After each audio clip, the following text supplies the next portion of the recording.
একটুখানি নারকেল নিয়ে তুলে রেখেছি। এর মধ্যে আমি মেশাবো নেসলের মিল্কমেড, এটা আমি মেশাবো এতে।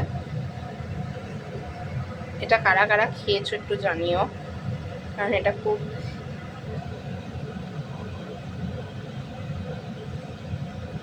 আর এর মধ্যে আমি দেবো একটুখানি শর্ট তুলে রাখা একটুখানি দুধ, এটা অল্প একটুখানি দিয়ে দেবো, একটু সরও দিয়ে দিলাম এতে, একটুখানি গুঁড়ো দুধ একটুখানি। তো দেখো কেমন, এটা কারা কারা খেয়েছো অবশ্যই জানিও। আর মেশাবো অল্প একটুখানি চিনি, এটা একদম অপশনাল। এবার এটাকে আমি মিক্স করব, তো এটাকে আমি মিক্স করছি, হয়ে গেছে।